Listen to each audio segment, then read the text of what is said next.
Hello friends, welcome to the channel quick book learner. I am Sakshi. और जो आज हम पढ़ रहे हैं वो एमपीपीसीएस प्रीलिम्स के लिए यूनिट 10 पढ़ रहे हैं, जिसमें हम बैगा जनजाति से संबंधित चीज़ों को पढ़ेंगे। सबसे पहले हम बैगा जनजाति से संबंधित निर्माण आईएएस की बुक में जो भी चीज़ें दी गई हैं उनको पढ़ेंगे, और उसके बाद हम क्वेश्चंस जो भी दिए गए हैं वो चीज़ें पढ़ेंगे। आप चाहें तो निर्माण आईएएस की बुक से मेरे साथ भी रिवाइज कर सकते हैं, या आप बुक को रिफ़र कर सकते हैं। तो सबसे पहले हम बैगा जनजाति को एक नज़र में देखते हैं। सबसे पहले हम किसके बारे में देखेंगे? हम परिचय के बारे में पढ़ेंगे। अगर हम परिचय देखें तो इसमें क्या दिया गया है कि इसे भारत सरकार द्वारा विशेष पिछड़ी जनजाति घोषित किया गया। तो ध्यान रखना है हमें कि भारत सरकार के द्वारा बैगा जनजाति को विशेष पिछड़ी जनजाति घोषित किया गया है। इसे गोंडों की उपजाति माना जाता है। क्या माना जाता है? गोंडों की उपजाति माना जाता है। ये अपने आप को जंगल का राजा कहते हैं। तो बैगा जनजाति जो है वो अपने आप को क्या कहते हैं? तो बैगा जनजाति के लोग जो हैं ये अपने आप को क्या कहते हैं? जंगल का राजा कहते हैं। तो इस तरीके से हमने परिचय देखा कि भारत सरकार द्वारा बैगा जनजाति को क्या कहा गया है? विशेष पिछड़ी जनजाति घोषित किया गया है।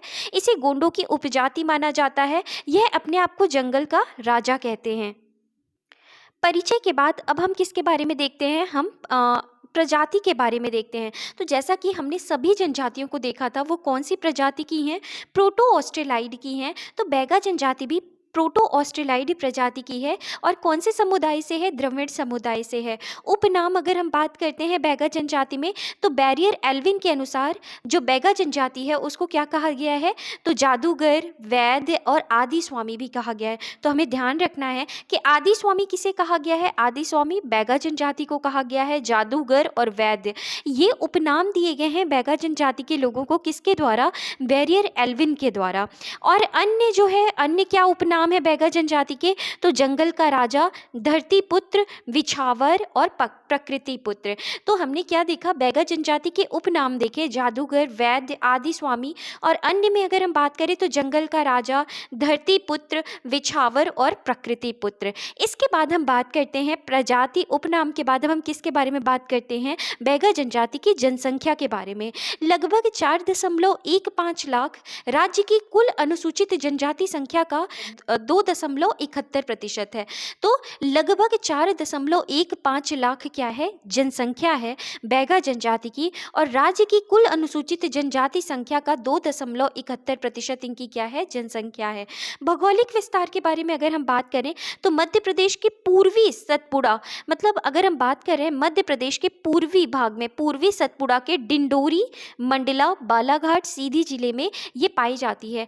तो बैगा जनजाति मध्य प्रदेश के पूर्वी सतपुड़ा के डिंडोरी, मंडला, बालाघाट, सीधी जिले में पाई जाती है। जनसंख्या में हमने क्या देखा? लगभग 4.15 लाख राज्य की कुल अनुसूचित जनजाति संख्या का 2.71% है। इसके बाद हम बात करते हैं शारीरिक विशेषताओं के बारे में। अगर हम देखें तो मध्यम कद, शरीर सुगठित, नाक चपटी, रंग काला, बाल सीधे खड़े। उपजाति में अगर हम बात करें तो बैगा जनजाति की कौन सी उपजाति है? भरोतिया, नरोतिया, रैमेना या जिसे रायमैना भी कहते हैं, कठमैना जिसे कोडवन भी कहते हैं, नाहर को नरेटिया, गोंडमैना और बिंजवार। ये सभी जो उपजातियां हैं वो किससे संबंधित है? बैगा जनजाति से संबंधित है। तो बैगा जनजाति की उपजाति कौन कौन सी है? भरोतिया हो गई, नरोतिया, रैमेना, कठमैना, नाहर, गोंडमैना और बिंजवार। इसके बाद हम बात करते हैं बैगा जनजाति से संबंधित गोत्र के बारे में।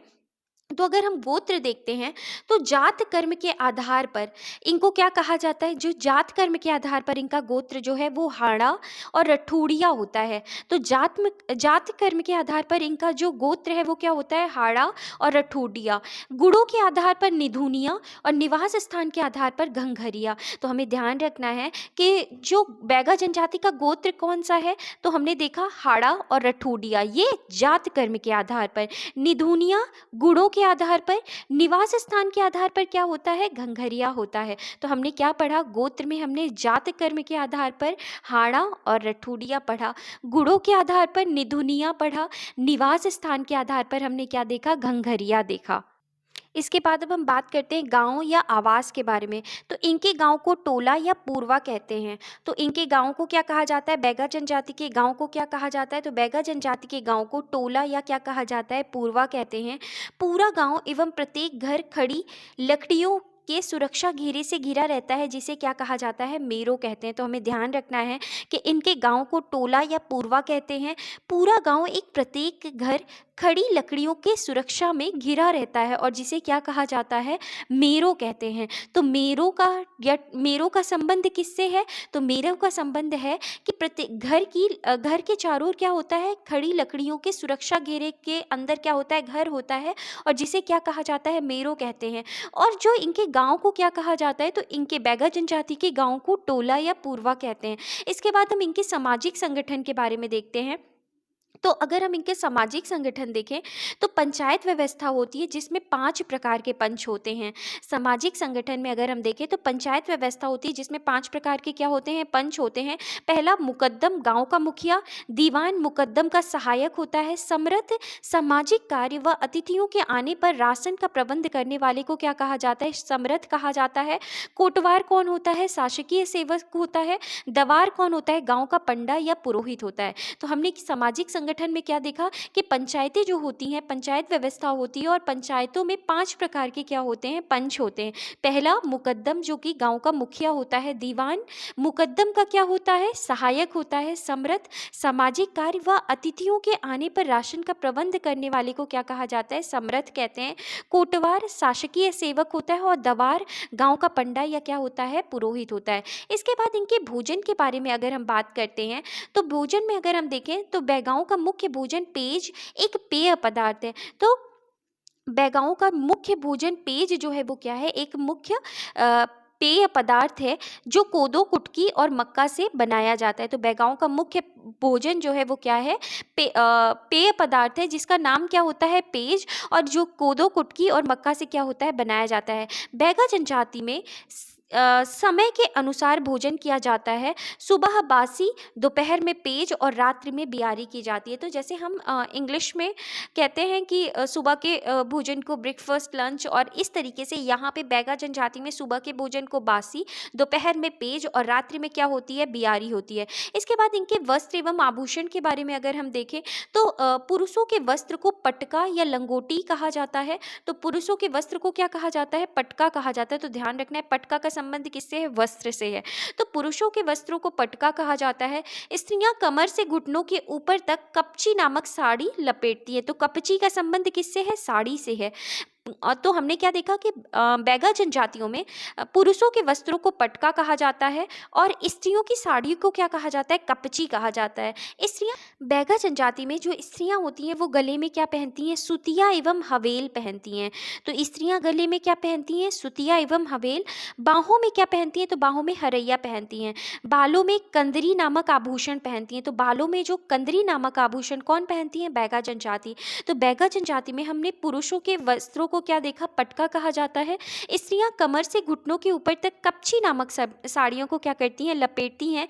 स्त्रियां गले में सुतिया एवं हवेल, बाहों में स्त्रियां जो हैं वो गले में सुतिया और हवेल और बाहों में क्या पहनती हैं, हरैया पहनती हैं और बालों में कंदरी नामक आभूषण को क्या करती हैं, पहनती हैं। तो इस तरीके से हमने उनके भोजन, बैगा जनजाति में भोजन को देखा। उनका मुख्य जो भोजन है वो क्या है, पेज है, जो कि कोदो कुटकी और मक्का से बनाया जाता है। बैगा जनजाति में सुबह के भोजन को बासी, दोपहर में पेज और रात्रि में क्या कहते हैं, बियारी कहते हैं। इसके बाद हमने सामाजिक संगठन देखा जिसमें मुकद्दम गाँव का मुखिया, इसके बाद दीवान जो है वो मुकद्दम का सहायक होता है। समरथ जो है सामाजिक कार्य व अतिथियों के आने पर राशन का प्रबंध करता है। कोटवार शासकीय सेवक एवं दवार जो होता है वो गांव का क्या होता है, पंडा होता है। आवास में हमने देखा था कि गांव को टोला या पूर्वा कहते हैं। पूरा गांव एवं प्रत्येक घर खड़ी लकड़ियों के सुरक्षा घेरे में घिरा होता है और जिसे क्या कहा जाता है, मेरो कहते हैं। अब हम बैगा जनजाति में विवाह देखते हैं। तो बैगा जनजातियों में जो विवाह है, विवाह की कितनी पद्धतियाँ होती हैं, 6 पद्धतियाँ जो हैं वो प्रचलित हैं। मगनी विवाह या जिसे क्या कहा जाता है, चढ़ विवाह भी कहते हैं, उठवा विवाह, चोर विवाह, पैठूल विवाह, लमसेना विवाह और उधरिया विवाह। ये कौन से विवाह हैं, ये बैगा जनजाति से संबंधित हैं। तो विवाह की 6 पद्धतियाँ क्या हैं, प्रचलित है। कौन कौन से, मगनी विवाह या जिसे चढ़ विवाह कहते हैं, उठवा विवाह, चोर विवाह, पैठूल विवाह, लमसेना विवाह और उधरिया विवाह।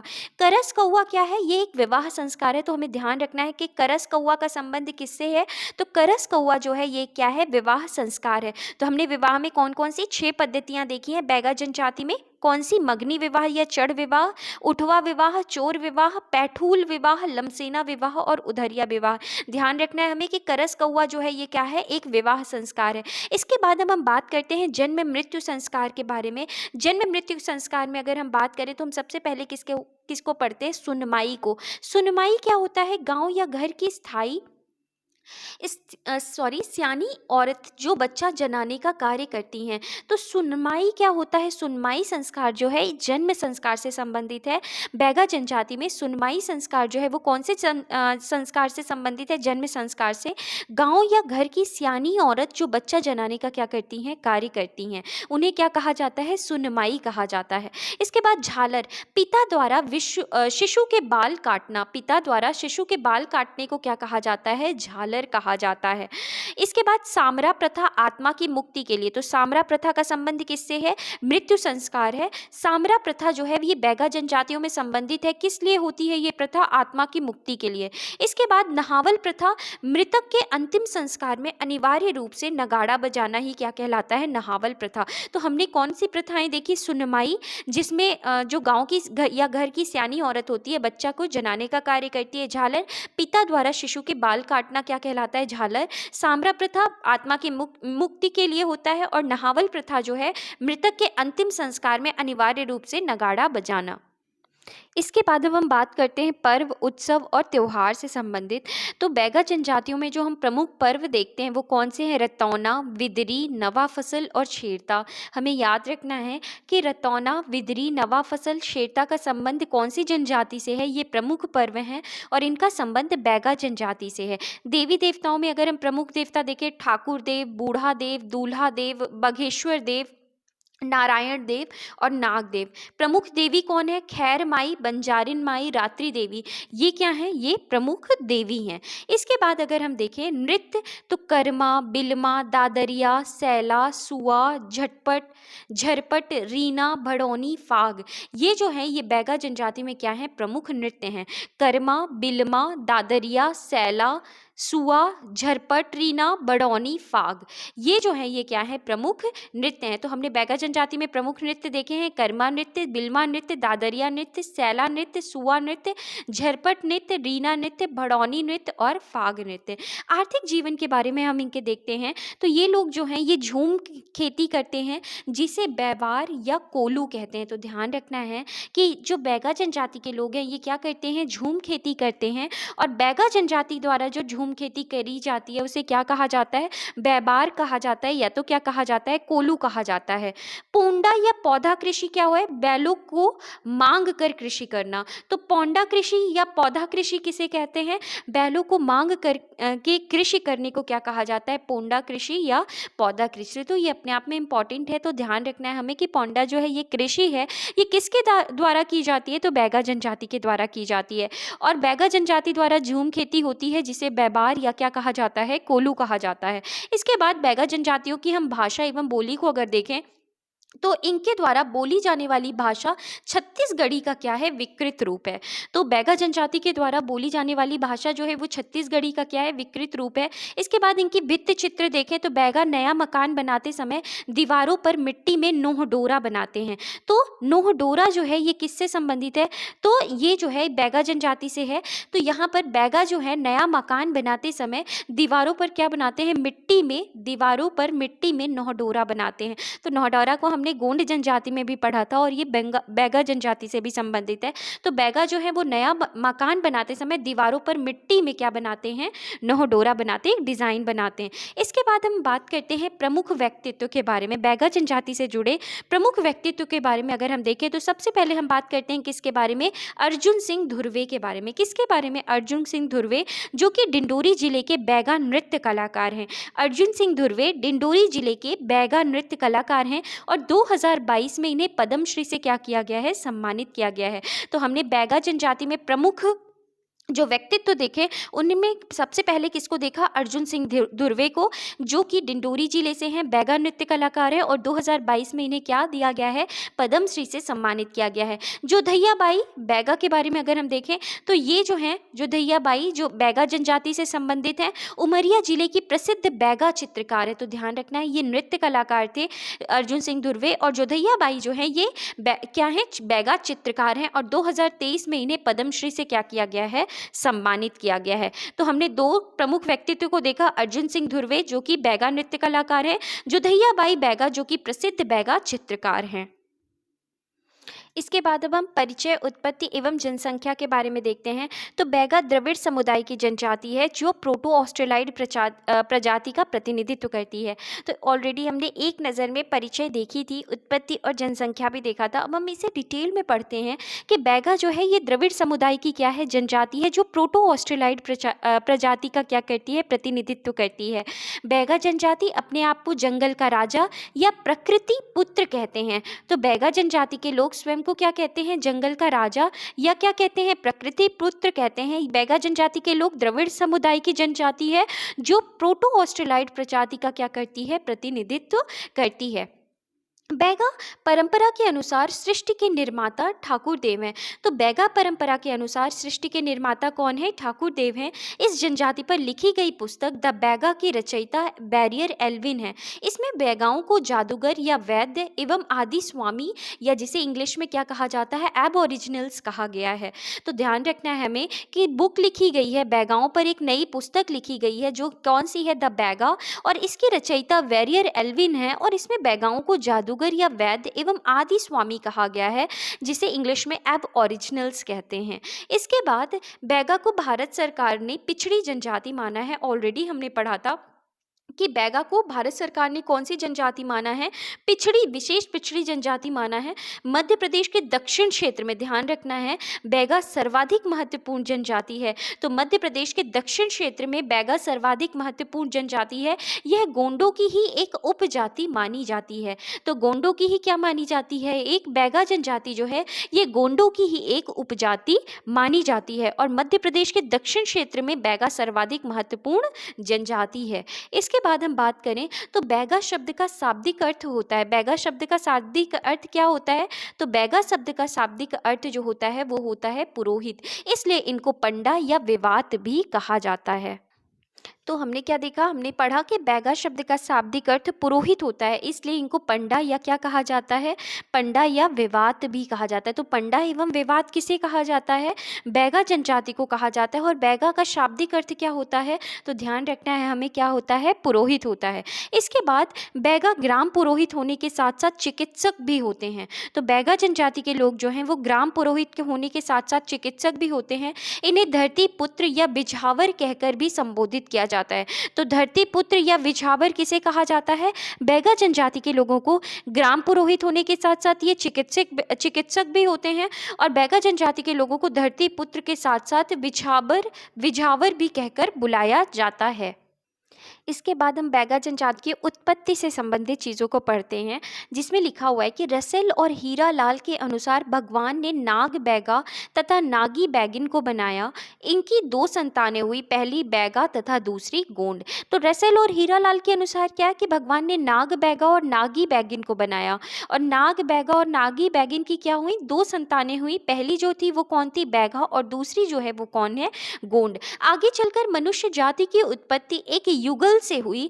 पहले युगल से बैगा तथा दूसरे युगल से गोंड क्या होते हैं? उत्पन्न होते हैं। इन्होंने ये बात कही है।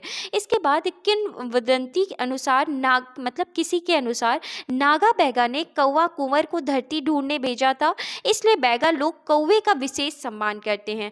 तो अगर हम बात करें कुछ लोगों के अनुसार, तो नागा बैगा जो था, नागा बैगा ने कौवा कुंवर को धरती ढूंढने भेजा था, इसलिए बैगा लोग कौवे का क्या करते हैं? विशेष सम्मान करते हैं।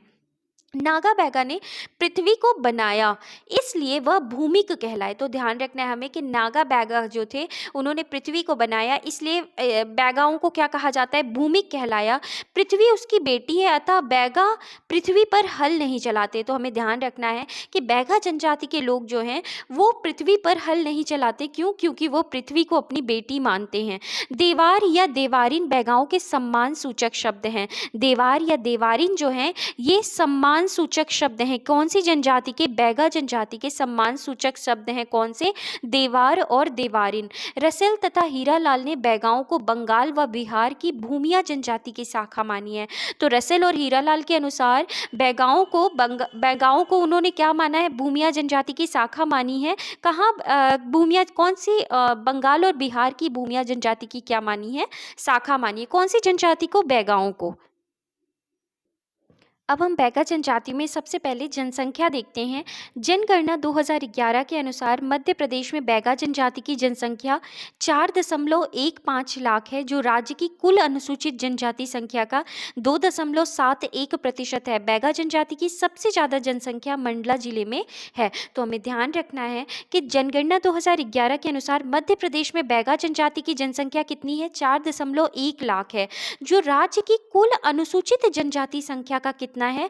2.71% है। बैगा जनजाति की सबसे ज़्यादा जनसंख्या जो है वो कहाँ पाई जाती है? तो बैगा जनजाति की सबसे ज़्यादा जनसंख्या जो है ये मंडला जिले में पाई जाती है। इसके बाद हम भौगोलिक विस्तार के बारे में देखते हैं। तो बैगा जनजाति मध्य प्रदेश के पूर्वी सतपुड़ा के डिंडोरी, मंडला, बालाघाट तथा सीधी जिलों में क्या करती है? निवास करती है। और हमें ध्यान रखना है कि बैगा जनजाति की सबसे ज़्यादा जनसंख्या कहाँ पाई जाती है? मंडला जिले में। और बैगा जनजाति जो है ये मध्य प्रदेश के पूर्वी सतपुड़ा के डिंडोरी, मंडला, बालाघाट तथा सीधी जिले में क्या करती है? निवास करती है। सतपुड़ा एवं मैकाल पर्वत श्रृंखला के मध्य इनकी बसाहट सघन है। तो सतपुड़ा और मैकाल पर्वत श्रृंखला के मध्य में इनकी जो है बसाहट है वो क्या है? सघन है। ये जो हाई डेंस पॉपुलेशन यहाँ पे क्या होती है? पाई जाती है। बैगा चक का अधिकांश भाग मध्य प्रदेश के डिंडोरी जिले में आता है। तो बैगा चक मतलब बैगा चक किसे कहते हैं? जहाँ पे बैगा जनजाति का निवास स्थल होता है। तो बैगा चक का अधिकांश भाग मध्य प्रदेश के डिंडोरी जिले में आता है। यह पूरा क्षेत्र साल वृक्ष से क्या है? आच्छादित है। तो ध्यान रखना है कि बैगा चक का अधिकांश भाग मध्य प्रदेश के डिंडोरी जिले में आता है और ये पूरा क्षेत्र जो है बैगा चक का पूरा क्षेत्र जो है या डिंडोरी का पूरा क्षेत्र जो है ये साल वृक्ष से क्या है? आच्छादित है। इसके बाद बैगा जनजाति के हम शारीरिक विशेषताओं के बारे में देखें तो बैगा जनजाति के लोगों का कद मध्यम ऊंचा, शरीर सुगठित, नाक चपटी, रंग काला व बाल सीधे खड़े होते हैं। तो बैगा जनजाति के लोगों का कद जो है वो मध्यम ऊंचा, शरीर सुगठित, नाक चपटी, रंग काला व बाल सीधे खड़े होते हैं। अगर हम इनकी उपजातियों के बारे में देखें तो ऑलरेडी हमने पढ़ा था, लेकिन हम दोबारा इसको थोड़ा डिस्क्रिप्टिव में पढ़ रहे हैं कि रसेल ने मुख्य रूप से बैगाओं की 7 उपजातियां बताई हैं, जैसे भरोतिया, नरौतिया, रैमैना, कठमैना, नाहर, गोंडमैना तथा बिंझवार आदि। ये जो है रसेल ने मुख्य रूप से बैगाओं की कितनी उपजातियां बताई हैं? तो मुख्य रूप से 7 उपजातियां बताई हैं। भरोतिया, नरौतिया, रैमैना, कठमैना, नाहर, गोंडमैना, बिजवार आदि। इन उपजातियों में उच्च स्थान भरोतिया तथा निम्न स्थान गोंडमैना को प्राप्त है। तो ध्यान रखना है हमें कि जितनी भी बैगाओं की हमने उपजातियां पढ़ी इसमें उच्च स्थान किसका है? तो भरोतिया जनजाति का है और निम्न स्थान किसका है? गोंडमैना का क्या है? निम्न स्थान है। इसके बाद अब हम भरोतिया जनजाति के बारे में पढ़ते हैं, जो कि बैगा जनजाति की क्या है? उपजाति है। तो अगर हम भरोतिया के बारे में पढ़ें तो ये जनजाति अपनी मौलिक अवस्था में है। इनके सभी रीति रिवाज भूमिया बैगाओं से मिलते हैं। भरोतिया का अर्थ होता है भरता या भरण पोषण करने वाला। यह जंगली उपजाति हैं जो हल का प्रयोग नहीं करती हैं। इनको बैगाओं में उच्च स्थान प्राप्त है। इनके बाल जो होते हैं वो क्या होते हैं? लंबे होते हैं। तो हमने किसके बारे में पढ़ा? बैगा जनजाति की उपजाति भरोतिया के बारे में पढ़ा कि ये जनजाति अपनी मौलिक अवस्था में है। इनके सभी रीति रिवाज भूमिया बैगाओं से मिलते हैं। भरोतिया का अर्थ होता है भरता या भरण पोषण करने करने वाला, ये जंगली उपजाति हैं जो हल का प्रयोग नहीं करते हैं और इनको बैगाओं में उच्च स्थान प्राप्त है और इनके बाल जो होते हैं वो कैसे होते हैं, लंबे होते हैं। गुंड मैना जो है इनको बैगा जनजाति में निम्नतर स्थान प्राप्त है। तो बैगा जनजाति में सबसे नीचे जो स्थान प्राप्त है वो कौन सी उपजाति को प्राप्त है, तो गोंड मैना उपजाति को बैगा जनजाति में सबसे निचला स्थान जो है वो क्या है, प्राप्त है। इसके बाद बिंजवार के बारे में अगर हम देखें तो बैगाओं की सबसे सभ्य उपजाति जो है वो कौन सी है, बिंजवार। बैगाओं की अन्य उपजातियों में से अपने आप को अलग बताने के लिए ये अपने आप को विंध्याचल या विंध्यवार कहलवाते हैं। बिंजवार जनजाति भी बड़े जमींदार होते हैं। तो बिंजवार जनजाति जो सबसे, अगर हम बात करें बैगा जनजाति की उपजातियों में सबसे सभ्य जो है वो कौन सी जनजाति है, बिंजवार जनजाति है। और ये सभी उपजातियों में से अपने आप को अलग बताने के लिए अपने आप को विंध्याचल या विंध्यवार कहलवाते हैं। और ये जो बिंजवार जनजाति भी बड़े जमींदार या क्या होते हैं, भूमिपति होते हैं। कठमैना या कोडवन काठ पर काम करने वाले को क्या कहा जाता है, कठमैना जनजाति कहा जाता है, जो कि उपजाति है किसकी, बैगा जनजातियों की। मुंडिपा सफाचट मूछ रखने वाले को क्या कहा जाता है, मुंडिपा कहा जाता है। इसके बाद हम बैगा जनजाति में गोत्र एवं जातियों से संबंधित पढ़ते हैं। तो जात कर्म के आधार पर इनका गोत्र जो होता है बैगा जनजाति का वो क्या होता है, हाड़ा होता है और रठूड़िया होता है। तो जात कर्म के आधार पर हाड़ा और रठूड़िया किसका गोत्र है, बैगा जनजाति का। गुणों के आधार पर निधुनिया जो है ये गोत्र किसका है, निधुनिया जो है गुणों के आधार पर ये बैगा जनजाति का गोत्र है। निवास स्थान के आधार पर घंघरिया, घंघरिया किसका गोत्र है, तो ये भी बैगा जनजाति का है। बैगा भूमिया की शाखा होने के कारण ये मराबी, धुर्वे, मरकाम, परतेती, टेकाम को अपना गोत्र मानते हैं। तो बैगा भूमिया की शाखा होने के कारण, किसकी शाखा होने के कारण, भूमिया की शाखा होने के कारण ये मरावी, धुर्वे, मरकाम, परतेती, टेकाम को अपना क्या मानते हैं, गोत्र मानते हैं। प्रत्येक जाति का एक गढ़ होता है जिसे जतका जात एवं ततका गढ़ कहा जाता है। तो हर जाति का अपना क्या होता है, एक गढ़ होता है और जिसे क्या कहा जाता है, जतका जात एवं ततका गढ़ कहा जाता है। प्रमुख गढ़ कौन कौन से हैं, तो प्रमुख गढ़ जो हैं वो देवरी है। प्रमुख गढ़ कौन से हैं, देवरी। एक दौरा भात खाने वाले शिकारी को क्या कहा जाता है, देवरी। घाटा, सैलाटाला, कोशियारी, खुसरू, तांतर, बांगर, भूसंडो, कंकरिया, चाड़ा, तालिया आदि, ये जो है ये क्या है, ये बैगा जनजाति के क्या हैं, प्रमुख गढ़ हैं। तो इसे एक बार हम और पढ़ लेते हैं कि बैगा जनजाति के प्रमुख गढ़ कौन से हैं। तो देवरी हो गया, देवरी के बाद घाटा, सैलाटाला, कोशियारी, खुसरू, तांतर, बांगर, भूसंडो, ककरिया, चाड़ा, तलिया, ये जो है ये क्या है, बैगा जनजाति के क्या हैं, प्रमुख गढ़ हैं। इसके बाद हम सामाजिक संरचना एवं व्यवस्थाओं के बारे में देखते हैं। तो अगर हम बैगा जनजाति की सामाजिक संरचना और व्यवस्था के बारे में देखें तो सबसे पहले हम इनके परिवार एवं समाज को देखते हैं। तो बैगा जनजाति जो है ये कैसा समाज है, पितृसत्तात्मक पुरुष प्रधान है। कैसा है ये जो बैगा समाज है, ये पितृसत्तात्मक पुरुष प्रधान समाज है। बैगा अधिकांश एकल परिवार में रहते हैं, परंतु पुत्र पिता से अलग होकर पास में दूसरा घर बना लेता है। माता पिता किसी भी पुत्र के पास स्वेच्छा से रहते हैं। परिवार में सियाने या बड़े का सम्मान होता है, छोटे उनकी आज्ञा सदैव मानते हैं। समाज में पुरुष के बनाए गए नियम लागू होते हैं, परंतु स्त्रियों का अनादर पूरे बैगा समाज का अनादर माना जाता है। इसके बाद बैगा जनजातियों में हम सामाजिक संगठन को अगर देखें तो बैगाओं का सामाजिक संगठन आंतरिक रूप से सुव्यवस्थित एवं सुसंगठित है। बैगा जनजाति में पंचायत व्यवस्था होती है जिसमें 5 प्रकार के क्या होते हैं, पंच होते हैं। हमने बहुत बारी पढ़ लिया है कि बैगा जनजाति में पंचायत व्यवस्था होती है, 5 पंच होते हैं। मुकद्दम जो कि क्या होता है, पंचायत का मुखिया। दीवान मुकद्दम की सहायता करता है। समरथ, जब भी कोई अतिथि आ जाते हैं तो उनका अनाज वगैरह का जो जिम्मेदारी होती है वो समरथ के पास होती है। कोटवार और देवार। तो सबसे पहले हम बात करते हैं मुकद्दम। मुकद्दम गांव का मुखिया होता है। इसकी नियुक्ति परंपरागत ढंग से वंशानुगत होती है, जिसे सरकार से मान्यता प्राप्त होती है। तो मुकद्दम की जो नियुक्ति है वो किससे कैसे होती है? परंपरागत ढंग से वंशानुगत होती है और इसे सरकार से मुकद्दम को सरकार से मान्यता प्राप्त होती है। यह गांव का प्रमुख प्रबंधक होता है। बारात की अगवानी और सरकारी कार्यों में मुकद्दम शासन की मदद करता है। इसके बाद दीवान कौन होता है? यह मुकद्दम का सहायक होता है। मुकद्दम के अनुपस्थित होने पर गांव के सारे कार्य दीवान करता है। इसकी नियुक्ति भी वंश परंपरा से होती है। दीवान के मुख्य कार्य पंचायत की बैठक बुलाना, शादी का न्योता, अतिथि का सत्कार करना होता है। समरथ क्या होता है? समरथ यह गांव के सामाजिक कार्य और अतिथियों के आने पर राशन का प्रबंध करता है। तो गांव के सामाजिक कार्य और अतिथियों के आने पर राशन का प्रबंध करता है। सरकारी अफसरों के भोजन आदि का प्रबंध इसके द्वारा किया जाता है। इसके बाद कोटवार कौन होते हैं? तो कोटवार शासकीय सेवक होता है, परंतु समाज में उसका स्थान महत्वपूर्ण होता है। गांव की सुरक्षा का भार कोटवार के पास होता है। वह किसी भी जाति का हो सकता है तथा जन्म मरण की सूचना शासन को देता है। यह समाज की बैठकों में मुकद्दम के निर्णय की क्या करता है? घोषणा करता है। तो हमने क्या पढ़ा कोटवार के बारे में कि कोटवार जो है शासकीय सेवक है और समाज में इसका महत्वपूर्ण क्या है? योगदान होता है। गांव की सुरक्षा का भार कोटवार के पास होता है। वह किसी भी जाति का हो सकता है, जन्म मरण की सूचना शासन को देता है। यह समाज की बैठकों में मुकद्दम के निर्णयों की क्या करता है? घोषणा करता है। देवार कौन होता है? तो यह गांव का पुरोहित या पंडा होता है। ये धार्मिक पूजा पाठ का कार्य करता है। इसे भूमिया भी कहा जाता है। बिदरी पूजा इसी के हाथों से होती है। इसके बाद हम गांव एवं आवास देखते हैं। बैगा पहाड़ों के ऊपरी भागों एवं जंगलों के किनारे निवास करते हैं। तो बैगा पहाड़ों के ऊपरी भागों एवं जंगल के किनारे क्या करते हैं? निवास करते हैं। इनके गांव गोलाकार रूप में बसे होते हैं जिन्हें टोला या पूर्वा कहा जाता है। तो हमने ऑलरेडी पढ़ा था कि बैगा जनजाति के गाँव जो होते हैं उनको टोला या क्या कहा जाता है? पूर्वा कहा जाता है। पूरा गाँव एक प्रत्येक घर खड़ी लकड़ियों की सुरक्षा दीवार से घिरा होता है और जिसे क्या कहा जाता है? जिसे मेरो कहते हैं।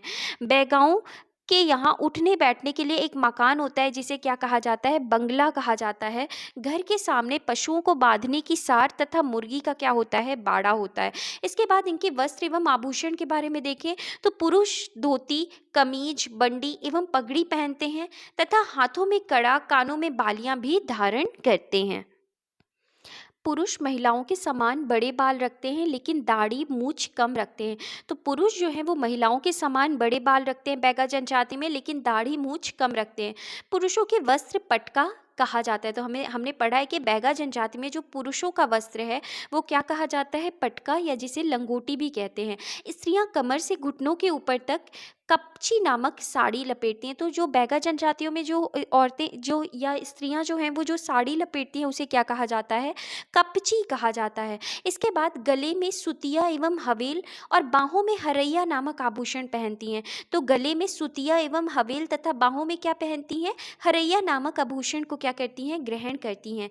इसके बाद अगर हम देखें तो कमर में करधन, पैरों में पायजेब एवं टोडल पहनती है। तो ध्यान रखना है, कमर में करधन, पैरों में पायजेब एवं टोडल पहनती हैं। तो याद रखना है हमें कि टोडल जो है वो कहाँ पहना जाता है? तो पैरों में पहना जाता है। बैगा स्त्रियों द्वारा बालों में कंदरी नामक आभूषण भी पहना जाता है। बैगा जनजाति की विवाहित स्त्रियों को सुहाग की निशानी के रूप में तरकुल आभूषण को धारण करना अनिवार्य है। तो तरकुल आभूषण जो है वो किससे संबंधित है? बैगा जनजाति से संबंधित है। तो बैगा जनजाति की विवाहित स्त्रियों को सुहाग की निशानी के रूप में तरकुल आभूषण को धारण करना क्या है? अनिवार्य है। बैगा स्त्रियां 3 तरह के लुगड़े पहनती हैं। क्या पहनती हैं? लुगड़े पहनती हैं। तो बैगा स्त्रियां 3 तरह के लुगड़े पहनती हैं। मूंगी, बिगरा, चगदरिया परंपरागत स्त्री क्या है? वस्त्र हैं। तो मूंगी, बिगरा, चगदरिया जो है ये क्या है? ये हमें ध्यान रखना है, ये जो है ये स्त्री वस्त्र हैं और 3 तरह के क्या पहनती हैं? लुगड़े पहनती हैं। इनके बाद हम बैगा जनजाति में खान पान या भोजन देखते हैं। तो बैगा मांसाहारी तथा शाकाहारी दोनों प्रकार के होते हैं। बैगाओं का मुख्य भोजन जो है वो क्या है? पेज है, जो कि एक पेय पदार्थ है जो कोदो कुटकी और मक्का से बनाया जाता है। बैगा जनजाति में समय के अनुसार सुबह बासी, दोपहर में पेज और रात्रि में बियारी भोजन होता है। इसके बाद आंसर्ड बाय फ्लूटस में डाम मारिस ने लिखा कि इनके भोजन में कार्बोहाइड्रेट की क्या है? कमी है। तो आंसर्ड बाय फ्लूटस में डॉम मारिस ने लिखा। डॉम मारिस ने लिखा किससे संबंधित? बैगा जनजातियों से संबंधित, कि बैगा जनजातियों के भोजन में कार्बोहाइड्रेट की क्या पाई जाती है? कमी पाई जाती है। बैगाओं को मछली का भोजन प्रिय है। तो और इसके बाद अगर हम देखें तो महलून का पत्ता बैगाओं की थाली कटोरा है। तो महलून का जो पत्ता होता है वो बैगाओं की थाली कटोरा है। बैगा हमेशा महलून के पत्ते में ही खाते हैं। इसके बाद हम इनकी सांस्कृतिक परंपराओं के बारे में देखते हैं। तो सबसे पहले हम इनके जन्म संस्कार के बारे में देखते हैं। तो गांव या घर की सियानी या बड़ी बच्चा जनाने का कार्य करती हैं, जिसे क्या कहा जाता है? सुनमाई कहा जाता है।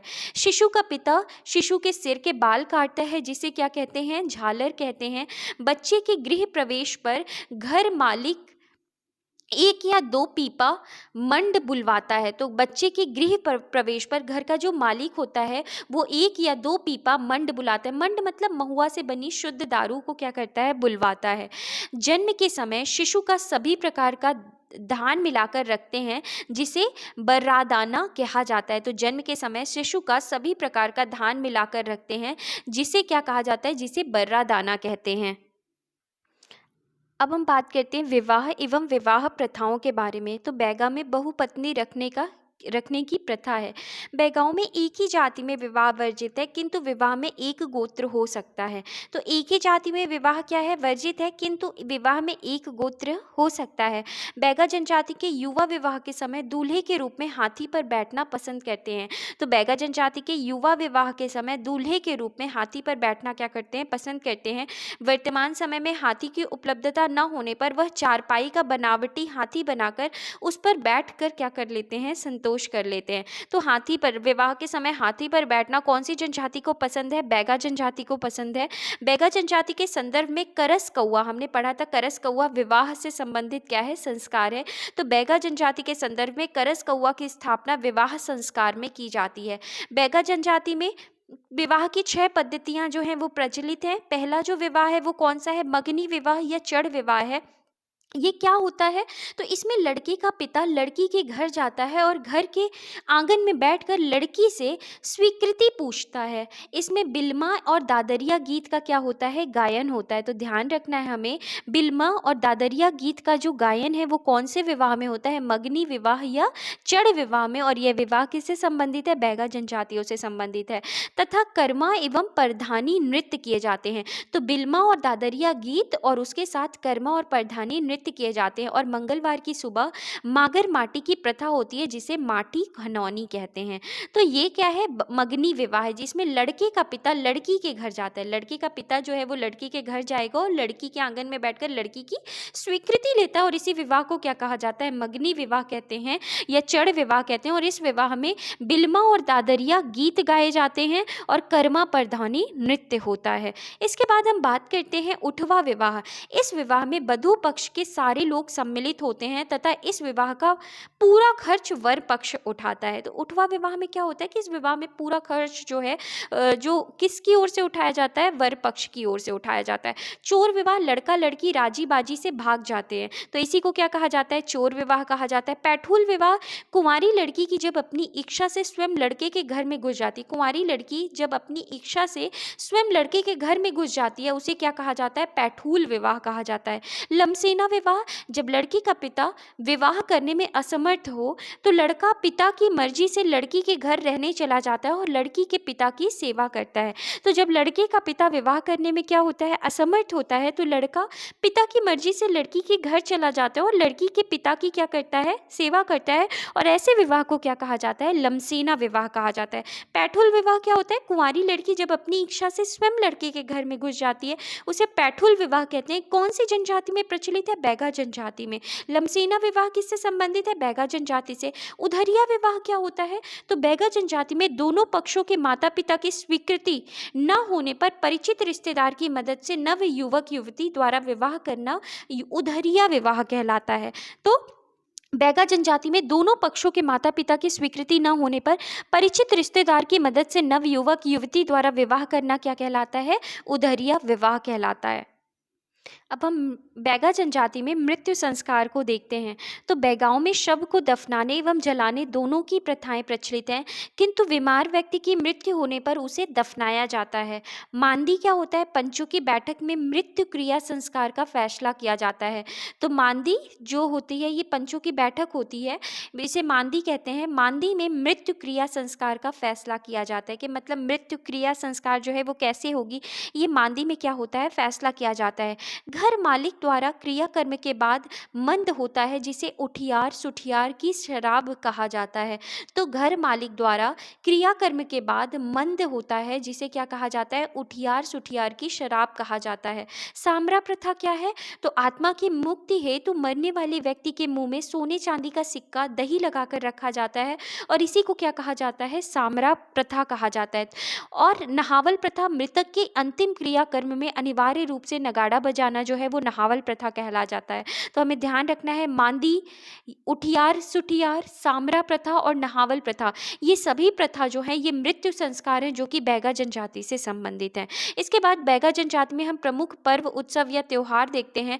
तो सबसे पहले हम देखते हैं रसनवा या रतौना पर्व। यह पर्व बैगा जनजाति द्वारा आदि पुरुष नंगा बैगा की स्मृति में मनाया जाता है। इस पर्व में बैगा लोग 9वें दिन मधुमक्खियों की पूजा करते हैं। यह मुख्यतः मंडला जिले में मनाया जाता है। इसे बैगा जनजाति शहद पर्व के रूप में मनाती है। तो रसनवा या रतनौना पर्व जो है ये बैगा जनजाति द्वारा होता है और इस दिन लोग मधुमक्खियों की पूजा करते हैं। और ये किसकी स्मृति में मनाया जाता है? तो आदि पुरुष नंगा बैगा की स्मृति में मनाया जाता है। इस पर्व में बैगा लोग 9वें दिन मधुमक्खियों की पूजा करते हैं। ये मुख्यतः मंडला जिले में मनाया जाता है और इसे बैगा जनजाति शहद पर्व के रूप में जानती है। इसके बाद हम बिदरी पर्व क्यों देखते हैं? तो यह बैगा जनजातियों का बीज बोने के पूर्व का त्यौहार है। तो बिदरी पर्व जो है बैगाओं का बीज बोने के पूर्व का त्यौहार है। इसमें अच्छी फसल की कामना हेतु पूजा करते हैं। नवा फसल, यह फसल कटाई का पर्व है। इसमें नई फसल आने पर उसे अपने पितरों पर चढ़ाते हैं। तो ये फसल कटाई का पर्व है। इसमें बैगा जनजाति जो है जब नई फसल आ जाती है तो अपने पितरों को वो चढ़ाते हैं। और बिदरी जो है ये बैगाओं का बीज बोने के पूर्व का त्यौहार है। इसमें अच्छी फसल की कामना हेतु क्या की जाती है, पूजा की जाती है। इसके बाद छेरता पर्व, ये बैगा जनजातियों, ये बैगा बच्चों का त्यौहार है। छेरता जो है बैगा बच्चों का त्यौहार है। इसमें बच्चे साधु बनकर छेरता मांगते हैं। जवारा देवी पर्व है। तो जवारा जो है वो क्या है, देवी पर्व है। तो हमने जवारा देखा, शेरता देखा, नवा फसल, बिदरी, इसके बाद हमने देखा रसनवा या रतौना। तो ये सभी पर्व जो हैं ये किससे संबंधित है, बैगा जनजाति से संबंधित हैं। इसके बाद हम बैगाओं में धार्मिक जीवन के बारे में देखते हैं। तो बैगाओं में धार्मिक जीवन में हम देखें तो ये बहुदेववादी एवं प्रकृति पूजक होते हैं। नंगा बैगा नंगी बैगन की और भी ये पूजा करते हैं। आदिकाल में नंगा बैगा जम्मू द्वीप में रहता था। फ्रेंड्स, यहाँ पे सेकंड पॉइंट में ये थोड़ा मिस टाइप हो गया है कि यहाँ नंगा बैगा तथा नंगी बैगा की भी क्या की जाती है, पूजा होती है। और आदिकाल में नंगा बैगा जम्मू द्वीप में क्या है, रहता था। ये राम, कृष्ण, हनुमान, शंकर, लक्ष्मी, गणेश आदि हिंदू देवी देवताओं की भी क्या करते हैं, पूजा करते हैं। बैगा महादेव पार्वती, ब्रह्मा, विष्णु, राम और कृष्ण को मानते हैं। नवरात्रि में दुर्गा देवी की पूजा करते हैं। लक्ष्मी देवी धन की क्या है, इनके लिए देवी हैं। इसके बाद नेक्स्ट पॉइंट अगर हम देखें तो साज या साल इनका प्रिय वृक्ष है, जिसमें इनके देवता बूढ़ा देव निवास करते हैं। बैगाओं के बारे में कहा जाता है कि यदि साल वृक्ष की पत्तियां उनकी हथेली में रख कर कुछ भी पूछा जाए तो वे झूठ नहीं बोलते। तो उनका प्रिय वृक्ष कौन सा है, साल वृक्ष जो है उनका प्रिय वृक्ष है, जिसपे बूढ़ा देव क्या करते हैं, निवास करते हैं। इसके बाद शौमन, ऐसा व्यक्ति जो आवश्यकता पड़ने पर धार्मिक कार्य करता है उसे क्या कहा जाता है, शौमन कहा जाता है। तो शौमन किससे संबंधित है, बैगा जनजाति से है। बैगा जनजाति में शौमन उसे कहते हैं जो आवश्यकता पड़ने पर धार्मिक कार्य करे, उसे क्या कहा जाता है, शौमन। शहडोल के बैगा सौमन, दिवाली तथा दशहरा पर देवताओं को वश में करने वाले मंत्र सिद्ध करते हैं। इसे बैगा वीर कहते हैं। तो शहडोल के जो बैगा हैं वो शौमन मतलब जो धार्मिक कार्य, आवश्यकता पड़ने पर धार्मिक कार्य करे। तो शहडोल के बैगा शौमन, दिवाली तथा दशहरा पर देवताओं को वश में करने वाले मंत्र सिद्ध करते हैं। इसे बैगा वीर कहते हैं। इसके बाद अब हम बात करते हैं देवी देवताओं के बारे में। तो देवी देवताओं के बारे में अगर हम देखें, देवी देवता में हम सबसे पहले ठाकुर देव को पढ़ते हैं। ये ग्राम व भूमि के देवता हैं तथा ग्राम के रक्षक हैं। इनका निवास सरई या महुआ का वृक्ष है, इनकी पूजा 3 साल में की जाती है और सफ़ेद बकरे की बलि दी जाती है। तो ठाकुर देव ये ग्राम व भूमिया के देवता हैं तथा ग्राम के रक्षक हैं। इनका निवास सरई या महुआ का वृक्ष है। तो ठाकुर देव किसके देवता है? कौन सी जनजाति में? बैगा जनजाति के देवता हैं। इसके बाद बूढ़ा देव पीढ़ियों की रक्षा करने वाले देवता जो हैं वो कौन से देवता कहलाते हैं? बूढ़ा देव कहलाते हैं, जो कि बैगा जनजाति से संबंधित है। दूल्हा देव बीमारियों से रक्षा करने वाले देवता। बघेश्वर देव ये खेती या बेबार के देवता हैं। बेबार में कुटकी काटते समय बघेश्वर की क्या की जाती है? पूजा की जाती है। हमने पढ़ा था कि जो बैगा जनजाति है वो झूम कृषि करते हैं और वो झूम कृषि जो है वो किस नाम से जानी जाती है? बेबार के नाम से जानी जाती है। तो बेबार में कुटकी काटते समय बघेश्वर की क्या की जाती है? पूजा की जाती है। नारायण देव ये बैगाओं के कुल देवता हैं। प्रत्येक घर के द्वार पर इनकी स्थापना की जाती है। इनकी पूजा 3 वर्ष, 7 वर्ष और 12 वर्षों में होती है। इनमें सूअर की पूजा की जाती है। तो नारायण देव में क्या की जाती है? सूअर की पूजा की जाती है। इसके बाद अगर हम बात करें तो नाग देव, नाग को बैगा नागेश्वर कहते हैं। तो नाग देव की भी बैगा जनजाति में पूजा की जाती है। खैर माई यह ग्राम देवी है। खैर माई देवी को महारिन देवी भी कहते हैं। खैर माई गांव को बीमारियों से रक्षा करती है। तो इस तरीके से हमने इसे गोंड जनजाति में भी पढ़ा था, क्योंकि गोंड जनजाति कहा जाता है कि बैगा जो है वो गोंड जनजाति की ही उपजाति है। तो मोस्टली जो हम देवता पढ़ रहे हैं या संस्कार पढ़ते हैं उसमें हमें क्या देखने को मिलती है? सिमिलैरिटी देखने को मिलती है। तो खैर माई जैसे हमने वहाँ भी पढ़ा था, तो ये जो है ये ग्राम देवी है और इन्हें महारिन देवी भी कहते हैं। खैर माई गाँव को बीमारियों से रक्षा करती है। बंजारिन माई ये वन देवी हैं, जंगली जानवरों से बचाती हैं। रात्रि देवी यह बैगाओं की रात में क्या करती हैं? रक्षा करती हैं। इसके बाद तंत्र क्रिया, कर्म एवं जादू टोना से संबंधित अगर हम चीज़ों को देखें तो बैगा समाज में ऐसी मान्यता है कि सभी बीमारियों का कारण देवता या देवी का रुष्ट होना है। जैसे महारानी देवी के रुष्ट होने से चक्कर आना, महार देवता एवं देशावरी देवी उल्टियाँ होती हैं। तो अगर मतलब कहा जाता है कि कोई भी बीमारी है तो वो देवी देवताओं के रुष्ट होने से आती है। तो महारानी देवी के रुष्ट होने से चक्कर आना, महार देव एवं देशावरी देवी अगर रुष्ट हो गई हैं तो उल्टियाँ होती हैं। इन बीमारियों से बचने के लिए बैगा जनजाति अपने देवताओं को खुश करने के लिए नियमित बलि का आयोजन करते हैं। जैसा बूढ़ा देव एवं महारानी देवी पर बकरे की बलि, महार देव पर सुअर की बलि और देसावरी देवी पर मुर्गे की बलि चढ़ाई जाती है। तो इस तरीके से ये फैक्ट्स लिखे गए हैं जो एग्जाम पॉइंट ऑफ व्यू से इतने तो इंपॉर्टेंट नहीं है। इसके बाद अगर हम देखें तो बैगा जनजातियों में जादू की जितनी पद्धतियां प्रचलित है उनमें सूपा तुमा पद्धति को सर्वाधिक महत्व प्राप्त है। तो सूपा तुमा जो पद्धति है ये किससे संबंधित है? तंत्र मंत्र से संबंधित है। तो बैगा जनजातियों में जादू की जितनी पद्धतियां प्रचलित है उनमें सूपा तुमा पद्धति को सर्वाधिक महत्व प्राप्त है। बैगा गुनिया या देवार से जादू कराते हैं। तो बैगा गुनिया या देवार से क्या कराते हैं? जादू कराते हैं। गुनिया मरीज का इलाज छिरवारी घास रखकर करता है। बैगा मूठ जादू को मार कहते हैं। तो बैगा जो मूठ होते हैं वो जादू को क्या कहते हैं? मार कहते हैं। बैगाओं में गुग्गू विशेष मंत्र है। गुग्गू उल्लू का दूसरा नाम है। तो गुग्गू जो है वो उल्लू का क्या है? दूसरा नाम है। तो इस तरीके से हमने पढ़ा फ्रेंड्स कि बैगा जनजातियों में जादू की जितनी पद्धतियां प्रचलित है सबसे प्रसिद्ध कौन सी है? सूपातुमा। बैगा जो है वो जिनसे जादू कराते हैं उनको क्या कहा जाता है? गुनिया या देवार कहते हैं। गुनिया मरीज का इलाज जो है वो झिरवारी घास रखकर करता है। बैगा मठ जादू को क्या कहते हैं? मार कहते हैं। और बैगाओं में गुग्गू जो विशेष मंत्र है और गुग्गू जो है वो उल्लू का क्या है? दूसरा नाम है। इसके बाद हम नृत्य और गान देखते हैं। तो इनके प्रमुख नृत्य हैं कर्मा नृत्य, विल्मा नृत्य, दादरिया नृत्य, सैला नृत्य, परधौनी नृत्य, सुआ नृत्य, झरपट, रीना, भड़ौनी और फाग नृत्य। सबसे पहले हम बात करते हैं कर्मा नृत्य के बारे में। यह नृत्य विजयादशमी से प्रारंभ होकर वर्षा के आरंभ तक चलता है।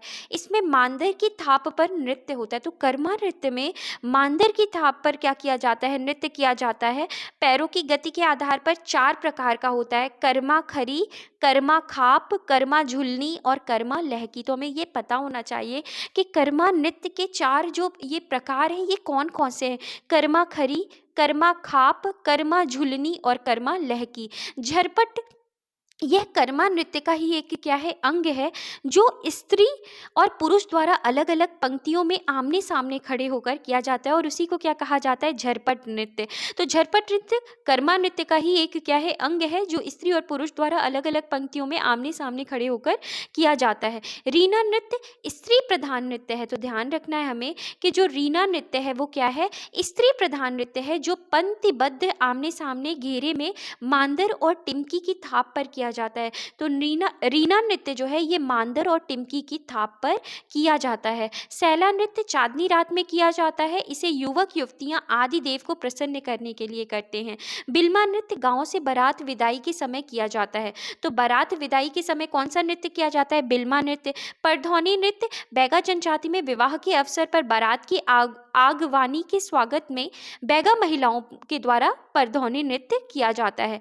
बैगा लाडू गीत गाते हैं। तो ध्यान रखना है हमें कि बैगा जो है वो कौन सा गीत गाते हैं, लाडू गीत गाते हैं। बैगाओं का आर्थिक जीवन अगर हम देखें तो बैगा जनजाति धरती को अपनी माँ मानते हैं, इसलिए धरती पर फसल उपजाने हेतु हल नहीं चलाते बल्कि झूम खेती करते हैं, जिसे बेवार या पोंडू कहते हैं। बेवार खेती को बदलाव की खेती भी कहा जाता है। कांदा बाड़ी भी बेवार की तरह होती है। तो ध्यान रखना है हमें कि कांदा बाड़ी भी जो होती है वो किस तरह से होती है, बेवार की तरह होती है। इसके बाद पोडा या पौधा कृषि में सामान्यतः बैलों का प्रयोग नहीं करते, किंतु कुछ बैगा बैलों का प्रयोग दूसरे व्यक्ति से मांग कर करते हैं। तो कुछ बैगा जो है वो क्या करते हैं, जो बैल होते हैं दूसरे कृषि जो किसान होते हैं उनसे ले लेते हैं, तो और उन्हें उपज का आधा भाग देते हैं। तो यह प्रथा जो है ये पोडा या पोदा कहलाती है। जब वो खुद का बैल नहीं उपयोग करते, वो किसी से बैल को मांग कर खेती करते हैं, तो उसी को क्या कहा जाता है, पोडा या पोदा प्रथा कहा जाता है।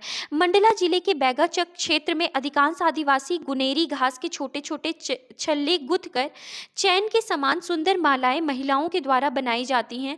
इसी तरह कान में पहनने के लिए तरकी नाम का गहना बनाते हैं। तो ध्यान रखना है हमें कि मंडला जिले के बैगाचक क्षेत्र में अधिकांश आदिवासी गुनेरी घास के छोटे छोटे छल्ले गुथकर चैन के समान सुंदर मालाएं महिलाओं के द्वारा बनाई जाती हैं। इसी तरह कान में पहनने के लिए तरकी नाम का एक क्या बनाते हैं, गहना बनाते हैं। ये महलोन के पत्तों का संग्रहण करते हैं तथा उनसे दोना पत्तल बनाते हैं। ये पशु पक्षियों का शिकार करते हैं। इनके द्वारा शिकार हेतु बनाए गए विभिन्न फंदे निम्न प्रकार है। खुज्जी फंदा से ये क्या करते हैं, मुर्गा मुर्गी मोर का शिकार करते हैं। किससे, खुज्जी फंदा से। दलगा फंदा से खरगोश चीतल सांभर का जो शिकार करते हैं। थोंगा फंदा से चीते का क्या करते हैं, ये शिकार करते हैं। दबका फंदा से चूहे का।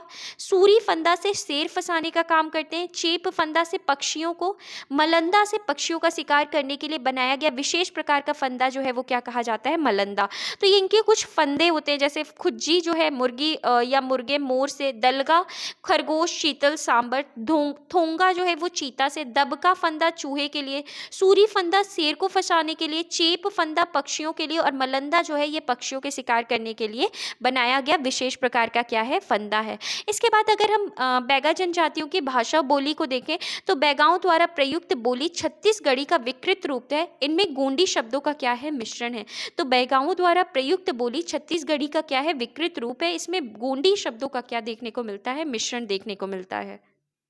यह तथ्य रसेल तथा हीरालाल की पुस्तक ट्राइब्स एंड कॉस्टस में मिलता है। बैगानी कोली में कथाओं को किस्सा कहते हैं। बैगानी कोली में कथाओं को क्या कहा जाता है, किस्सा कहा जाता है।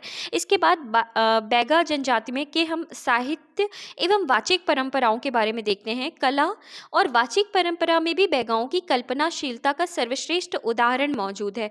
चकवा चकवी नाम का किस्सा श्री शेख गुलाब के अप्रकाशित संग्रह से प्राप्त हुआ है। तो चकवा चकवी नाम का किस्सा जो है ये श्री शेख गुलाब के अप्रकाशित संग्रह से क्या हुआ है, प्राप्त हुआ है। इसके बाद और हमें ध्यान रखना है कि चकवा चकवी जो किस्सा है या जो कहानी है ये किससे संबंधित है, तो बैगा जनजाति से संबंधित है। इसके बाद अन्य महत्वपूर्ण तथ्य में अगर हम देखें तो बैगा नया मकान बनाते समय दीवारों पर मिट्टी से नहडोरा एक प्रकार का भित्ति चित्र है जो कि बनाते हैं। तो बैगा जो है जब नया मकान बनाते हैं तो दीवारों पर मिट्टी से नहडोरा बनाते हैं। बैगा जनजाति संसार की सबसे अधिक गुदना प्रिय जनजाति है। बैगा सुअर पूजक है। 12 वर्ष में एक बार बैगाजन सुअर बलि समारोह का आयोजन करते हैं।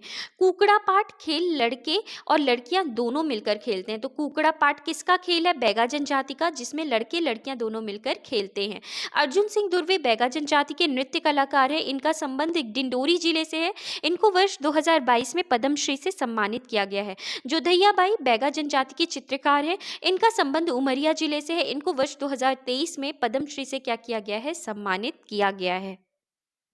अब हम विगत वर्ष में पूछे गए कुछ प्रश्नों को देखते हैं। पहला प्रश्न है, निम्नलिखित में से कौन सी जनजाति बैगा जनजाति की उपजाति नहीं है? तो बैगा जनजाति की कौन सी उपजाति नहीं है? तो अगर हम यहाँ पर देखते हैं तो बिजवार जो है ये बैगा जनजाति की उपजाति है। नरोतिया, काठमैना ये भी बैगा जनजाति की उपजातियाँ हैं। जो ये बाड़ोया है ये बैगा जनजाति की उपजाति नहीं है। तो करेक्ट आंसर क्या होगा? ऑप्शन सी जो है वो क्या है? करेक्ट आंसर है। नेक्स्ट क्वेश्चन है, दी बैगा पुस्तक के लेखक कौन है? तो ऑलरेडी हमने पढ़ा था। दी बैगा पुस्तक के लेखक जो है वो कौन है? वेरियर एल्विन है। कौन है? वेरियर एल्विन है। नेक्स्ट क्वेश्चन है कि बैगा परंपरा के अनुसार सृष्टि के निर्माता कौन है? तो बैगा परंपरा के अनुसार सृष्टि के निर्माता जो है वो कौन है? तो ठाकुर देव जो है वो क्या है? सृष्टि के निर्माता हैं। नेक्स्ट क्वेश्चन है कि निम्नलिखित में से किस जिले में बैगा विकास अभिकरण नहीं है? एमपीपीसीएस 2021 में ये क्वेश्चन पूछा जा चुका है। तो किस जिले में बैगा विकास अभिकरण नहीं है? तो मंडला, शहडोल और बालाघाट में है। रायसेन में बैगा विकास अभिकरण नहीं है। तो मंडला, शहडोल और बालाघाट में है। रायसेन में बैगा विकास अभिकरण नहीं है। बूढ़ादेव मध्य प्रदेश की किस जनजाति के प्रमुख देवता हैं? तो बूढ़ादेव मध्य प्रदेश की बैगा जनजाति के क्या हैं? प्रमुख देवता हैं। नेक्स्ट कुछ अभ्यास प्रश्न दिए गए, हम उनको सॉल्व करते हैं। तो मध्य प्रदेश के आदिवासियों में किन महिलाओं को गोधारिन कहा जाता है? तो गोधारिन किसे कहा जाता है? हमने पढ़ा था कि गोधारिन जो गुदना कलाकार होते हैं उनको क्या कहा जाता है? गोधारिन कहा जाता है। नेक्स्ट क्वेश्चन है, बैगा जनजाति मुख्य रूप से कहाँ मिलती है? तो बैगा जनजाति जो है वो मुख्य रूप से हमको कहाँ देखने को मिलती है? मंडला और बालाघाट क्षेत्र में अगर हम बात करते हैं तो हमें मुख्य रूप से बैगा जनजाति देखने को मिलती है। कहाँ पर? मंडला और बालाघाट क्षेत्र में। इसके बाद नेक्स्ट क्वेश्चन है, बैगा चक का अधिकांश भाग मध्य प्रदेश के किस जिले में आता है? तो बैगा चक का अधिकांश भाग जो है वो मध्य प्रदेश के कौन से जिले में आता है? डिंडोरी जिले में आता है। हमने पढ़ा था कि वहाँ पे बहुत ज़्यादा हमें साल वृक्ष भी देखने को मिलता है। तो बैगा चक का अधिकांश भाग मध्य प्रदेश के डिंडोरी जिले में आता है। इसके बाद अगला प्रश्न है, बैगा जनजाति में स्त्रियों के गर्भवती होने पर गर्भवती महिला को समय समय पर आवश्यक देखरेख या जड़ी बूटियों के सेवन की सलाह देने वाली वरिष्ठ महिला को क्या कहा जाता है? तो हमने ऑलरेडी अभी पढ़ा है कि उनको क्या कहा जाता है? सुनमाई कहा जाता है। क्या कहा जाता है? सुनमाई कहा जाता है। जो बड़ी उम्र की या सियानी उम्र की महिला होती है जो बच्चे को जनती है उसको क्या कहा जाता है? सुनमाई कहा जाता है। नेक्स्ट क्वेश्चन है, बैगा जनजाति के संदर्भ में करस कौवा की स्थापना किस संस्कार से की जाती है? हमने बहुत बार पढ़ा है कि करस कौवा जो है वो बैगा जनजाति से संबंधित एक क्या है? विवाह संस्कार है। नेक्स्ट क्वेश्चन है कि बैगा जनजाति में दोनों पक्षों के माता पिता की स्वीकृति न होने पर परिचित रिश्तेदार की मदद से नव युवक युवती द्वारा किस विवाह प्रथा का प्रचलन है? तो वो कौन सा विवाह है जो ऐसे किया जाता है जब माता पिता, लड़के के माता पिता और लड़की के माता पिता भी उस शादी के लिए अगर नहीं मान रहे हैं तो परिचित रिश्तेदार की मदद से विवाह किया जाता है। कौन सी विवाह थी? वो उधरिया विवाह प्रथा था। इसके बाद हम नेक्स्ट क्वेश्चन देखते हैं कि बैगा जनजाति की विवाहित स्त्रियों को सुहाग की निशानी के रूप में किस आभूषण को धारण करना अनिवार्य है? तो हमने पढ़ा था तरकुल जो होता है, क्या होता है? तरकुल एक क्या है? आभूषण है। अगर किसी भी बैगा जनजाति में विवाहित स्त्री को सुहाग की निशानी के रूप में इस तरकुल आभूषण को धारण करना क्या है? अनिवार्य है। नेक्स्ट क्वेश्चन है कि बैगा जनजाति में जादू टोना, भूत प्रेत, बाधाओं और झाड़ फूंक करने वाला प्रमुख व्यक्ति कौन होता है? तो बैगा जनजाति में ये सब काम करने वाले को क्या कहा जाता है? गुनिया कहा जाता है। नेक्स्ट क्वेश्चन है कि बैगा समाज में गांव का रक्षक देवता किसे माना जाता है? तो गांव का रक्षक देवता जो है वो किसे माना जाता है? तो वो ठाकुर देव को गांव का रक्षक माना जाता है। किसे माना जाता है? तो ठाकुर देव को माना जाता है। कौन से देवता को माना जाता है? ठाकुर देव को माना जाता है। इसके बाद नेक्स्ट क्वेश्चन है कि मध्य प्रदेश में निवास करने वाले बैगाओं द्वारा जंगल में बेबार की खेती की जाती है। इस खेती को करने से पूर्व किस देवी देवता की पूजा की जाती है? तो जो बेवार की खेती की जाती है, इसके बाद कौन से देवता की पूजा की जाती है? तो बाघेश्वर देव की क्या की जाती है? पूजा की जाती है। इसके बाद नेक्स्ट क्वेश्चन अगर हम देखें तो बैगा जनजाति में गांव का पुरोहित या पंडा किसे माना जाता है? तो हमने पढ़ा था। तो अगर हम बात करें तो ये किसे माना जाता है? तो देवार को क्या माना जाता है? गांव का पुरोहित या पंडा माना जाता है। इसके बाद अगला क्वेश्चन है कि मध्य प्रदेश के पहाड़ी ढलानों में खड़े वृक्षों को काटकर बेवार खेती कौन सी जनजाति करती है? तो बेवार खेती कौन सी जनजाति करती है? हमने पढ़ा है बैगा जनजाति जो है वो बेवार खेती करती है। नेक्स्ट क्वेश्चन है मध्य प्रदेश में निवास करने वाली बैगा जनजाति द्वारा निम्नलिखित में से कौन सा नृत्य किया जाता है? तो मध्य प्रदेश में निवास करने वाली बैगा जनजाति द्वारा कौन सा नृत्य? ठाठिया, गरबा नृत्य, चाचरी नृत्य या सैला नृत्य? तो कौन सा नृत्य किया जाता है? सैला नृत्य किया जाता है। इसके बाद अगला क्वेश्चन है लमसेना किस जनजाति की विवाह प्रथा है? तो पढ़ा था हमने कि लमसेना जो है ये बैगा जनजाति की क्या है? विवाह प्रथा है। नेक्स्ट क्वेश्चन कर्मा नृत्य किस जनजाति से संबंधित है? तो कर्मा नृत्य जो है ये किससे संबंधित है? बैगा जनजाति से संबंधित है। तो कर्मा नृत्य का संबंध किससे है? बैगा जनजाति से। दादरिया नृत्य किसका नृत्य है? तो दादरिया नृत्य जो है ये भी किसका है? बैगा जनजाति का क्या है? प्रमुख नृत्य है। नेक्स्ट क्वेश्चन है कि मध्य प्रदेश में बैगा जनजाति की कौन सी उपजाति नहीं है? तो मध्य प्रदेश में बैगा जनजाति की कौन सी उपजाति नहीं? कठमैना हमने पढ़ा है, भरोतिया, नरोतिया है, बगोरिया है क्या? तो बगोरिया जो है ये बैगा जनजाति की उपजाति जो है वो नहीं है। तो इसका करेक्ट आंसर क्या होगा? बगोरिया होगा। नेक्स्ट क्वेश्चन है कि मध्य प्रदेश में बैगाचक का अधिकांश भाग किस जिले में आता है? तो बैगाचक का अधिकांश भाग जो है वो कौन से जिले में आता है? डिंडोरी जिले में आता है। नेक्स्ट क्वेश्चन है बैगा पंचायत में कौन सा पंच नहीं होता है? तो मुकद्दम, कोटवार, समरथ होता है। गोहिया जो है वो बैगा पंचायत का अंग नहीं है या पंच नहीं है। नेक्स्ट क्वेश्चन अगर हम देखते हैं तो मध्य प्रदेश में गुनेरी घास के छोटे छल्ले गूंथकर चैन के समान सुंदर मालाएं किस जनजाति की महिलाओं के द्वारा बनाई जाती है? तो कौन सी जनजाति की महिलाओं के द्वारा बनाई जाती है? बैगा जनजाति की महिलाओं के द्वारा। इसके बाद नेक्स्ट क्वेश्चन है कि बैगा जनजाति में विवाह के अवसर पर बारात की आगवानी के स्वागत में महिलाएं कौन सा नृत्य करती हैं? तो महिलाएं कौन सा नृत्य करती हैं? परधौनी नृत्य करती हैं। नेक्स्ट क्वेश्चन है कि संसार की सबसे अधिक गुदना प्रिय जनजाति कौन सी है? तो बैगा जनजाति के जो है ये संसार की सबसे अधिक जो है वो गुदना प्रिय जनजाति है। नेक्स्ट क्वेश्चन है सूपा तुमा पद्धति को किस जनजाति द्वारा महत्व दिया जाता है? तो हमने पढ़ा था कि सूपा तुमा पद्धति कैसी है? तंत्र मंत्र पद्धति है जिसको बैगा जनजातियों के द्वारा क्या दिया जाता है? विशेष महत्व दिया जाता है। तो किसके द्वारा दिया जाता है? बैगा जनजातियों के द्वारा। इसके बाद नेक्स्ट क्वेश्चन है उधरिया विवाह प्रथा मध्य प्रदेश में किस जनजाति में प्रचलित है? तो उधरिया विवाह प्रथा जो है ये मध्य प्रदेश में बैगा जनजाति में क्या है? प्रचलित है। इसमें क्या होता है? लड़की के माता पिता अगर लड़की या लड़का के माता पिता शादी के लिए स्वीकृति नहीं प्रदान करते तो वो अपने रिश्तेदारों की मदद से क्या कर लेते हैं? अपना विवाह खुद ही कर लेते हैं। बैगा जनजाति किस वृक्ष को प्रिय मानती है? तो साल वृक्ष को क्या करती है? बैगा जनजाति के लोग क्या मानते हैं? प्रिय मानते हैं। नेक्स्ट क्वेश्चन है रसनवा पर्व किस जनजाति द्वारा मनाया जाता है? तो रसनवा या रतौना पर्व जो है बैगा जनजाति के द्वारा मनाया जाता है। इसमें मधुमक्खी की क्या की जाती है? पूजा की जाती है। नेक्स्ट क्वेश्चन है कि किस जनजाति द्वारा बेवार कृषि की जाती है? तो किस जनजाति द्वारा बेवार कृषि की जाती है?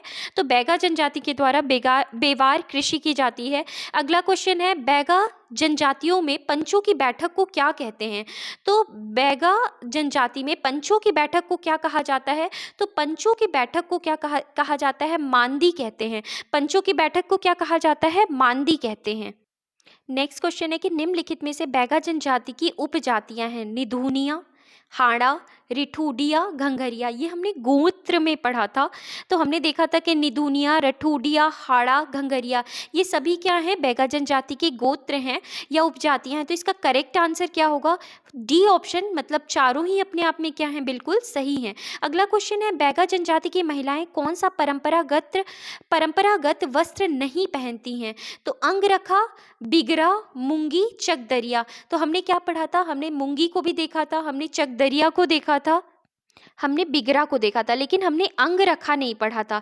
तो इसमें जो ए ऑप्शन है वो क्या है, बिल्कुल करेक्ट है कि परंपरागत बैगा जनजाति की महिलाएं कौन सा परंपरागत वस्त्र नहीं पहनती, तो अंग रखा नहीं पहनती हैं। इसके बाद अगला क्वेश्चन है, बैगा जनजाति में किस देवी को वन देवी कहा जाता है? तो कौन सी देवी को वन देवी कहा जाता है? बंजारिन माई को क्या कहा जाता है? वन देवी कहा जाता है। कौन सी माई को? बंजारिन माई को क्या कहा जाता है? बैगा जनजाति में वन देवी कहते हैं। नेक्स्ट क्वेश्चन है, बिदरी किस जनजाति का बीज बोने से पूर्व का त्योहार है? तो बैगा जनजाति का ये क्या है, पर्व है, जिसमें बीज बोने से पहले क्या किया जाता है, फसल की अच्छी फसल होने की क्या की जाती है, कामना की जाती है। इसके बाद नेक्स्ट क्वेश्चन है, बेवार में कुटकी काटते समय किस देवता की पूजा की जाती है? तो बेगार में कुटकी काटते समय बघेश्वर देव की क्या की जाती है, पूजा की जाती है। इसके बाद नेक्स्ट क्वेश्चन है, मध्य प्रदेश की कौन सी जनजाति नवा नामक फसल कटाई का पर्व मनाती है? तो नवा नामक फसल कटाई का पर्व जो है ये कौन सी जनजाति मनाती है? तो ये बैगा जनजाति मनाती है। नेक्स्ट क्वेश्चन है कि निम्नलिखित में से कौन से नृत्य बैगा जनजाति द्वारा किए जाते हैं? बिल्मा नृत्य, रीना नृत्य, परधौनी नृत्य, झरपट नृत्य, और कौन सा नृत्य दिया गया है यहाँ पर? सजनी नृत्य दिया गया है। तो इसका जो करेक्ट ऑप्शन होगा वो कौन सा होगा? डी ऑप्शन, जिसमें अगर हम बात करें तो बिल्मा, रीना, परधौनी और झरपट, ये नृत्य जो हैं ये किसके द्वारा किए जाते हैं? ये जो हैं बैगा जनजाति के स्त्रियों द्वारा किए जाते हैं। तो इसका डी ऑप्शन जो है वो क्या है, बिल्कुल सही होगा। इसके बाद हम बात करते हैं, किस जनजाति के बालक व बालिकाओं द्वारा कुकड़ा पाट खेल खेला जाता है? तो कुकड़ा पाट खेल जो है ये कौन सी जनजाति के बच्चों के द्वारा खेला जाता है? बैगा जनजाति के बच्चों के द्वारा खेला जाता है। तो इस तरीके से फ्रेंड्स हमने बैगा जनजाति से संबंधित सभी फैक्ट्स और उससे रिलेटेड क्वेश्चंस को पढ़ा। आई होप आपको ये सेशन पसंद आया हो। अगर पसंद आया तो प्लीज़ लाइक करें, शेयर करें और सब्सक्राइब करें चैनल को। Thank you.